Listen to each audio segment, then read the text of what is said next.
शैतान के 3 सोने के बाल बहुत पुराने समय की बात है। एक बहुत गरीब औरत ने एक सुंदर बेटे को जन्म दिया। उस बच्चे के हाथ पर नीले रंग का एक बड़ा सा दाग था, जो पंडितों के अनुसार उसे भाग्यवान बना रहा था। उसके जन्म के साथ ही उस गांव के ज्ञानी ध्यानी पंडित ने भविष्यवाणी की कि यह बच्चा 14 साल की उम्र में एक राजकुमारी से विवाह करेगा और खुद राज करेगा। एक दिन ऐसा हुआ कि एक राजा शिकार खेलते हुए रास्ता भूलकर उसी गांव में आया जहां उस बालक का जन्म हुआ था। गांव वालों ने उस राजा को पहचाना नहीं, क्योंकि उन लोगों ने कभी उसे देखा ही नहीं था। गांव के एक बूढ़े ने बातों बातों में राजा को बताया कि कुछ दिनों पहले उनके गांव में एक ऐसा बच्चा पैदा हुआ है जो 14 साल की अवस्था में इस राज्य के राजा की लड़की से विवाह करेगा। राजा को यह बात सुनकर बहुत गुस्सा आया। आपाती पापा निकिटी बरसा आया, क्योंकि कुछ दिन पहले उसके घर में एक बेटी का जन्म हुआ था। राजा वैसे भी बहुत ही घमंडी और कठोर हृदय का व्यक्ति था। राजा ने सोचा कि क्यों न मैं उस गरीब औरत को कुछ धन देकर इसका बच्चा इससे ले लूं और इसका काम तमाम कर दें, तो न ही यह भाग्यवान बच्चा रहेगा और न ही मेरी राजकुमारी से विवाह कर पाएगा। वह गांव के उस बूढ़े से बोला, बाबा, तुम मुझे उस औरत के पास ले चलो। वह उस बच्चे को ठीक ढंग से नहीं पाल पाएगी। मैं उस बच्चे को अच्छे ढंग से पालकर बड़ा करूंगा। बूढ़ा उस राजा को उस भाग्यवान बच्चे की मां के पास ले गया। राजा ने उसे अपना बच्चा देने की विनती की और बोला, तुम बहुत गरीब हो, इस बच्चे को कैसे पाल सकोगी? यह बच्चा मुझे दे दो, मैं इसे बहुत अच्छी तरह पालूंगा। वह गरीब औरत उसे अपना बच्चा देने से इनकार करती रही। तब राजा ने उसे बहुत सा धन दिया और बोला, इस धन से तुम अपना पेट पालना, और जब यह तुम्हारा भाग्यवान बेटा बड़ा हो जाएगा तो खुद ही तुम्हारे पास आ जाएगा। गरीब माँ ने सोचा, चूंकि यह बहुत ही भाग्यशाली बच्चा है, इसीलिए यह अमीर आदमी इसे लेने मेरे घर आ पहुंचा है। शायद यही ईश्वर की इच्छा है। बहुत सोच विचार के बाद उस गरीब औरत ने अपना बच्चा राजा को दे दिया। राजा ने उस बच्चे के लिए एक लकड़ी का संदूक खरीदा और उस संदूक में डालकर बहते हुए पानी में छोड़ दिया। उसने सोचा कि दम घुटने से तासीडी घुटने बच्चा इस संदूक के अंदर ही मर जाएगा। वह यह सोचकर मन ही मन बहुत खुश हो रहा था कि उसने अपनी प्यारी सी बेटी को उस अनचाहे पति से बचा लिया। मारने वाले से बचाने वाला बड़ा होता है। यही उस बच्चे के साथ भी हुआ। वह लकड़ी का संदूक बहते बहते एक पनचक्की में जाकर अटक गया। उस पनचक्की पर काम करने वाले नौकर ने जब वह लकड़ी का बक्सा देखा तो बहुत खुश हुआ। उसने सोचा कि उस बक्से में जरूर ढेर सारा धन होगा। उसने पानी में घुसकर इस संदूक को बाहर निकाला। जब उसने संदूक को खोला तो देखा कि गंदे से कपड़े पहने एक बच्चा उसमें सो रहा था। नौकर ने सोचा कि यह बच्चा मेरे किस काम का? क्यों न मैं इस बच्चे को पनचक्की के मालिक के पास ले जाऊं? वह जरूर इसे अपने पास रख लेगा, क्योंकि उसका अपना कोई बच्चा नहीं है। ऐसा सोचकर वह नौकर उस बच्चे को अपने मालिक के पास ले गया। पनचक्की का मालिक उस बच्चे को देखकर बहुत खुश हुआ। उसने सोचा कि शायद ईश्वर ने उसकी पत्नी की प्रार्थना सुन ली और इस बच्चे को उसके पास भेज दिया। उन दोनों पति पत्नी ने बड़े प्यार और लगन से उस बच्चे को पालना शुरू किया। जैसे जैसे कह बच्चा बड़ा होता गया, उसके चेहरे पर तेज आता गया। उसे कोई भी देखता तो देखता ही रह जाता। एक दिन एक घटना ऐसी घटी जिसने उस बच्चे के जन्म के समय की भविष्यवाणी को सच्चा सिद्ध कर दिया। राजा किसी काम से उसी रास्ते से बाहर जा रहा था जिस रास्ते पर वह पनचक्की थी। रास्ते में अचानक बहुत बड़ा तूफान आ गया तो राजा को उसी पनचक्की के पास रुकना पड़ा। राजा ने उस सुंदर से युवक को दुकान पर बैठे देखा तो उस पनचक्की के मालिक से पूछा, क्या यह तुम्हारा बेटा है? यह तो बहुत ही सुंदर है। चक्की का मालिक बोला, यह मेरा बेटा ही है, क्योंकि हमने ही इसे पाल पोस कर बड़ा किया है। आज से करीब 14 साल पहले यह बच्चा हमें एक लकड़ी के संदूक में मिला था। राजा को पुरानी बातें एकदम ताजा हो गईं। उसे चक्की के मालिक की बात सुनकर बहुत आश्चर्य हुआ कि वह बच्चा, जिसे वह अब तक मरा हुआ समझ रहा था, अभी तक जिंदा है। उसने उस लड़के को खत्म करने की तरकीब फिर सोची। वह पनचक्की के मालिक से बोला, क्या आप इस लड़के को मेरा एक काम करने की आज्ञा दे सकते हैं? मैं रानी के पास एक पत्र भिजवाना चाहता हूँ। ये पत्र बहुत ही जरूरी है। मैं इस काम के लिए इसे सोने के 2 सिक्के दूंगा। लड़के ने फौरन हाँ कर दी और चक्की का मालिक भी उसे भेजने के लिए तैयार हो गया।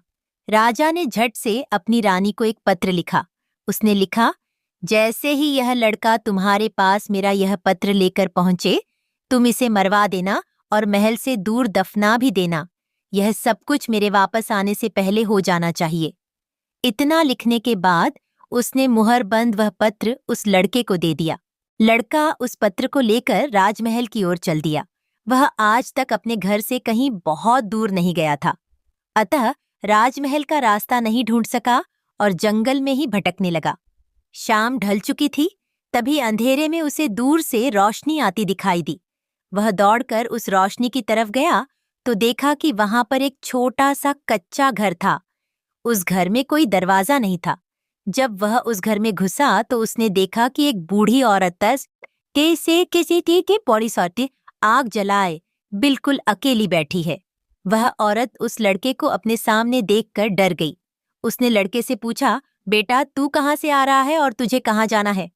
लड़के ने जवाब दिया, मैं पास के गांव की पंचक्की से आ रहा हूँ और रानी माँ को यह खत देने जा रहा हूँ, पर मैं इस जंगल में अपना रास्ता भूल गया हूँ। रास्ता ढूंढते ढूंढते शाम हो गई। अंधेरे में मुझे यही घर दिखाई दिया, इसलिए मैं रात गुजारने के लिए यहाँ आ गया। उस बूढ़ी औरत को उस लड़के पर बहुत दया आई, क्योंकि वह डाकुओं के ठहरने की जगह थी और वह बूढ़ी औरत उन डाकुओं की नौकरानी थी।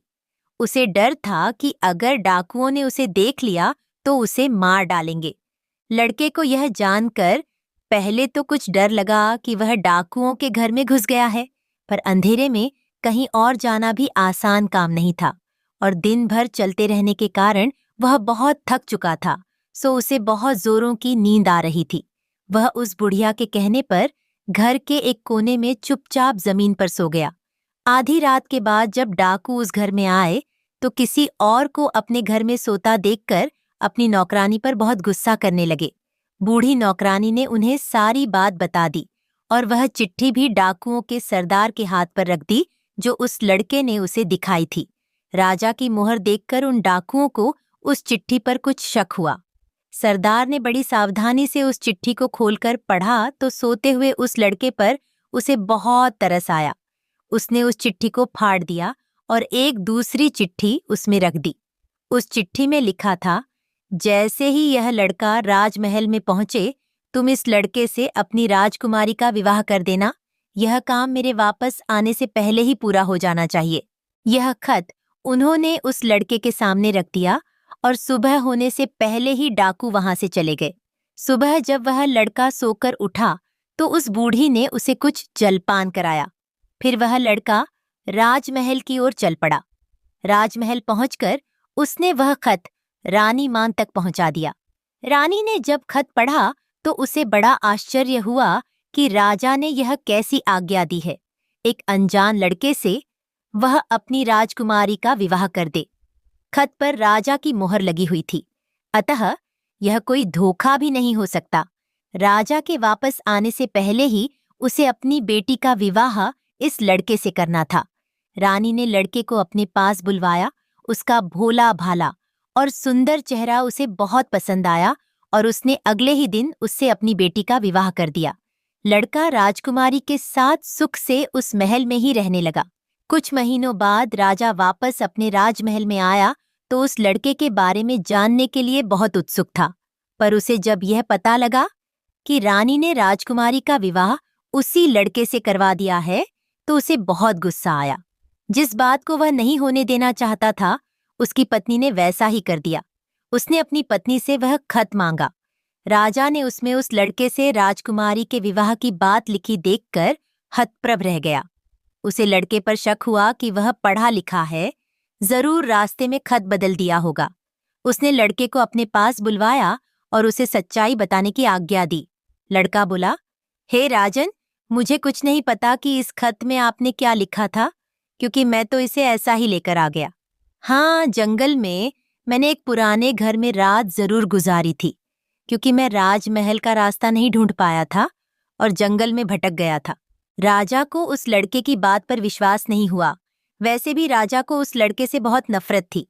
वह नहीं चाहता था कि उसकी बेटी से शादी करने के बाद वह इस राज्य का राजा बने। वह लड़के से बोला, मेरी गैर हाजिरी में रानी ने मेरी बेटी की शादी तुझ कंगाल से कर दी है, पर मैं इस शादी को तब तक अपनी सहमति नहीं दूंगा जब तक तू मुझे शैतान के 3 सोने के बाल नहीं ला कर देगा। जब तू ये 3 सोने के बाल मुझे देगा, तभी सही मायने में उसका पति बन पाएगा।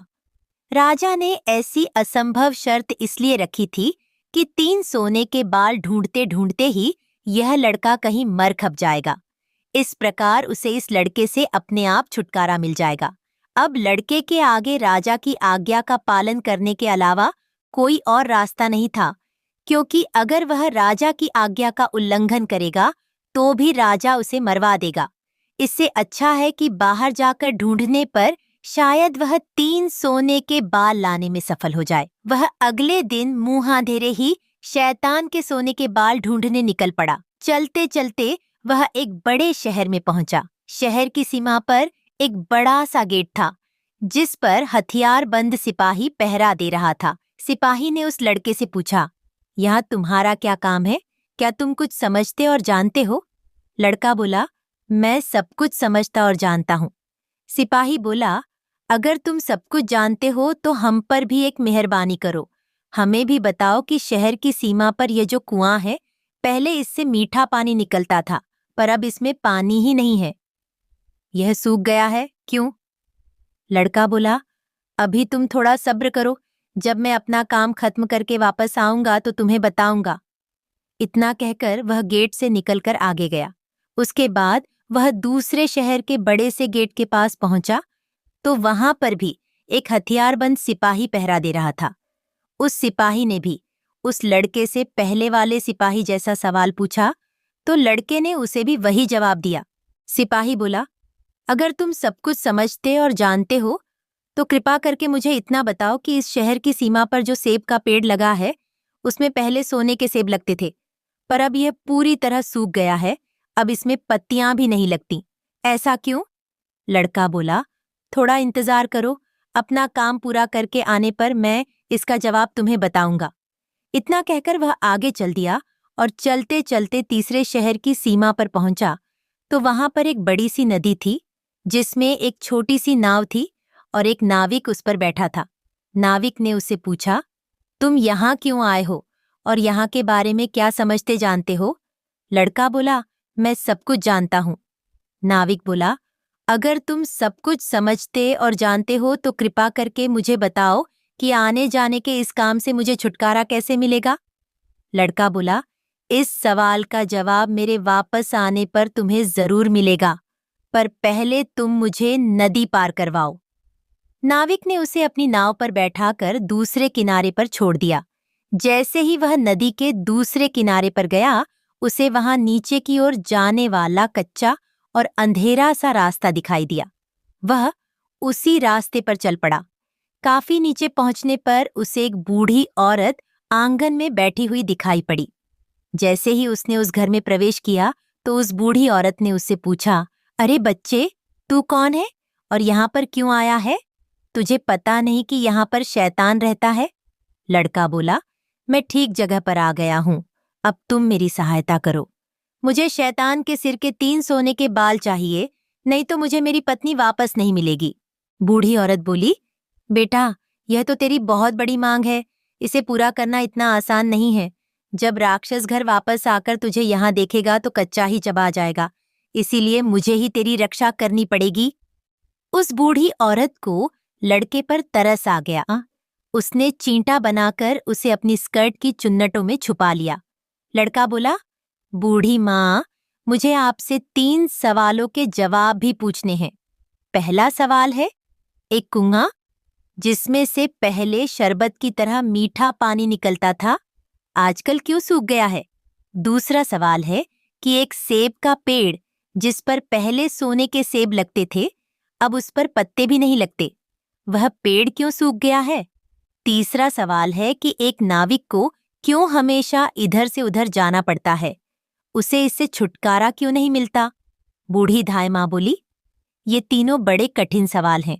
इन सवालों के जवाब भी हमें राक्षस से ही मिल सकते हैं। मैं तेरे लिए यह कोशिश भी जरूर करूंगी, पर अब तू चुपचाप छुप जा, नहीं तो जिंदा नहीं बच सकता। शाम को राक्षस घर पहुंचा। अंदर घुसते ही उसने शोर मचाना शुरू कर दिया। मुझे अपने घर में किसी मनुष्य की गंध आ रही है। आज जरूर कुछ गड़बड़ है। यहाँ कौन आदमी आया था? इतना कहकर उसने पूरे घर में झांक कर देखा, पर उसे कोई भी मनुष्य नहीं मिला। उसकी धाय माँ उस पर गुस्सा करने लगी और बोली, अभी कुछ देर पहले ही तो मैंने पूरा घर साफ किया है। मुझे तो यहाँ कोई मनुष्य नहीं दिखाई दिया। लगता है तेरी नाक में ही मानस गंध घुस गई है। चुपचाप आराम से बैठ और भोजन कर। चुपचाप। राक्षस को जब कोई मनुष्य नहीं मिला तो उसे अपनी धाय माँ की बात पर विश्वास करना पड़ा। वह चुपचाप खाना खाकर वहीं जमीन पर बिछी हुई बड़ी सी चटाई पर लेट गया। लेटते ही उसे नींद आ गई। उसकी धाय माँ भी आज उसके पास बिछी दूसरी चटाई पर लेट गई, क्योंकि आज उसे उस राक्षस के बालों से उसके सोने के 3 बाल तोड़ने थे। जब राक्षस नींद में जोर जोर से खरट्टी लेने लगा तो धाय माँ ने उसके सिर से सोने का एक बाल उखाड़ लिया। राक्षस दर्द से कराह उठा। ओ माँ, तू ये क्या कर रही है? मेरे बाल क्यों खींच रही है? धाय माँ बोली, बेटा मैंने अभी भयंकर सपना देखा तो डर के मारे तेरे बाल पकड़ लिए। राक्षस बोला, ऐसा कौन सा सपना था जिससे तू इतना डर गई? बूढ़ी धाय माँ बोली, मैंने सपने में देखा कि बाजार वाला कुआं जिससे शरबत निकलता था अब सूखा पड़ा है। इसमें किसका कसूर है? राक्षस बोला, इसे सिवाय मेरे कोई नहीं जानता। उस कुएं के नीचे एक बड़ा सा पत्थर है और उसी पत्थर के नीचे एक बड़ा सा मेढक रहता है। अगर उस बड़े से मेढक को मार दिया जाए तो उस कुएं से फिर से शरबत निकलना शुरू हो जाएगा। इतना कहकर राक्षस फिर जोर जोर से खरटी भरने लगा। धाय माँ को जब विश्वास हो गया कि राक्षस पूरी तरह से सो गया है तो उसने उसके सिर से सोने का दूसरा बाल उखाड़ लिया। राक्षस फिर जोर से चीखा, ओ माँ, यह तू क्या कर रही है? धाय माँ बोली, बेटा बुरा मत मान, मैंने फिर से एक अजीब सा सपना देखा था, तभी डर के मारे तेरे बाल मेरे हाथ में आ गए। राक्षस ने पूछा, ऐसा कैसा सपना था जिससे तू इतना डर गई थी?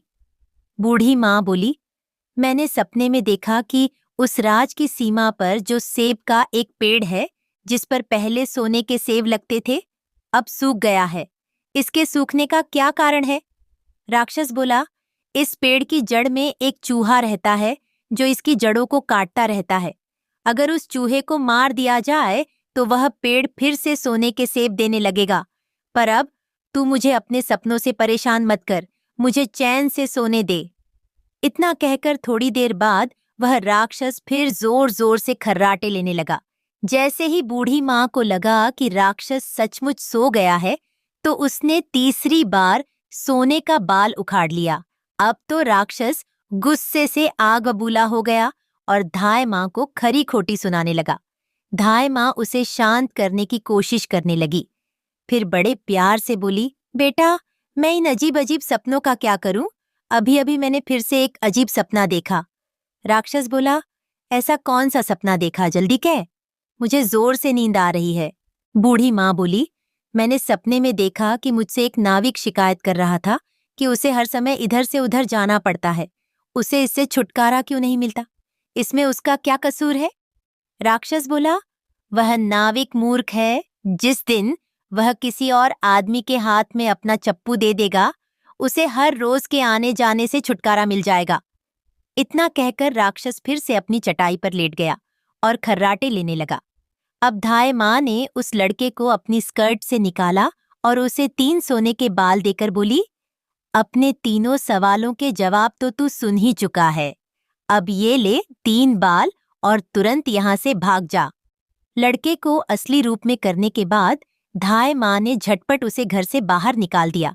लड़के ने हृदय से उसको धन्यवाद दिया और अपने ससुर के राज्य की ओर चल पड़ा।